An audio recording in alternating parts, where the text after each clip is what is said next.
Class 11th science stream में कौन कौन से सब्जेक्ट होते हैं। जो भी स्टूडेंट क्लास 10th पास करते हैं या फिर एग्जाम देते हैं और उनको ये डिसाइड होता है कि आगे जाके वो साइंस स्ट्रीम लेंगे, तो उनके मन में ये सवाल जरूर आता है कि क्लास 11th में अगर वो साइंस स्ट्रीम चुनते हैं तो उनको कौन कौन सा सब्जेक्ट पढ़ना पड़ेगा, क्या बहुत ज़्यादा टफ होता है। कहने का मतलब है कि सब्जेक्ट्स को लेके उनके मन में बहुत सारे डाउट्स होते हैं। लेकिन दोस्तों, आपको बिल्कुल भी टेंशन लेने की ज़रूरत नहीं है, क्योंकि आज की वीडियो में आपको बताने वाला हूँ कि क्लास 11 साइंस में कौन कौन से सब्जेक्ट होते हैं, टोटल कितने सब्जेक्ट होते हैं। तो अगर आप भी जानना चाहते तो आप इस वीडियो को पूरा अंत तक जरूर देखिएगा। तो चलिए बिना टाइम वेस्ट की वीडियो को शुरू करते हैं। देखो गाइस, क्लास 10th के बाद जब हम लोग क्लास 11th में आते हैं तो दोस्तों बहुत सोच समझ के सब्जेक्ट डिसाइड करना चाहिए। जी हाँ, क्योंकि जो आप क्लास 11th में पढ़ेंगे ना, इसी से आपकी एक बेस तैयार होगी और इसी से काफी हद तक डिपेंड करता है कि आप आगे किस किस फील्ड में करियर बना सकते हैं। इसीलिए अगर आप 11th में जा रहे हैं तो बहुत सोच समझ के सब्जेक्ट को सिलेक्ट करें। और मान लेते कि आपने साइंस स्ट्रीम ले ली तो आपके मन में ये सवाल आना लाजमी है कि कौन कौन से सब्जेक्ट होते हैं। देखो गाइस, क्लास 11th के साइंस स्ट्रीम में बेसिकली दो ग्रुप होते हैं। एक होता है मैथ्स ग्रुप, एक होता है साइंस ग्रुप। जी हाँ, दोनों में थोड़ा सा डिफरेंस होता है, बहुत ज़्यादा डिफरेंस नहीं होता है।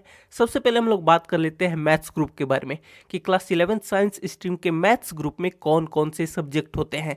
तो देखो, जनरली जो मैक्सिमम स्कूल में या फिर जो नॉर्मली स्कूल होते हैं उनमें 5 सब्जेक्ट टोटल पढ़ाए जाते हैं। जी हाँ, अब 5 सब्जेक्ट्स कौन कौन से होते हैं आइए जानते हैं। सबसे पहले फिजिक्स, केमिस्ट्री, मैथमेटिक्स, इसके अलावा इंग्लिश, ये 4 सब्जेक्ट हो गए। उसके अलावा एक आपका लैंग्वेज होता है, वो हिंदी हो सकती है या फिर आप अलग स्टेट से हैं तो आपकी रीजनल लैंग्वेज हो सकती है। नॉर्थ इंडिया में जनरली हिंदी होती है। इसके अलावा कुछ स्कूल्स ऐसे भी हैं जहाँ पे आपको कंप्यूटर या फिर आईटी का भी ऑप्शन अवेलेबल होता है। ये हमने बात कर लिया मैथ्स ग्रुप के बारे में। अब हम लोग जान लेते हैं कि साइंस स्ट्रीम में बायो ग्रुप में कौन कौन से सब्जेक्ट होते हैं। देखो, अगर आप बायो ग्रुप लेते हैं तो इसमें आपको फिजिक्स, केमिस्ट्री, बायोलॉजी, इंग्लिश, इसके अलावा एक लैंग्वेज, हिंदी या फिर कोई भी लैंग्वेज हो सकती है।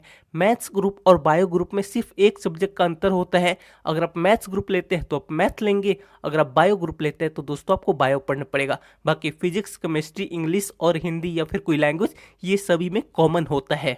अब इन दोनों ग्रुप से कौन सा डिसाइड करेंगे दोस्तों, ये आपके ऊपर डिपेंड करता है। अगर आप इंजीनियरिंग लाइन में जाना चाहते तो दोस्तों आपको मैथ्स लेना चाहिए। अगर आप मेडिकल लाइन में जाना चाहते तो दोस्तों आपको बायो लेना पड़ेगा। बहुत सारे स्टूडेंट के मन में ये डाउट होते हैं कि क्लास 11th में मैथ्स लिए तो क्या 12th में बायो ले सकते हैं। तो दोस्तों ऐसा नहीं होता। अगर आपने बायो ली है क्लास 11th में तो 12th में भी आपको बायो से ही पेपर देना पड़ेगा। और अगर आपने 11th में मैथ्स लिया है तो दोस्तों क्लास 12 के बोर्ड एग्जाम में आपके मैथ्स के ही पेपर होंगे।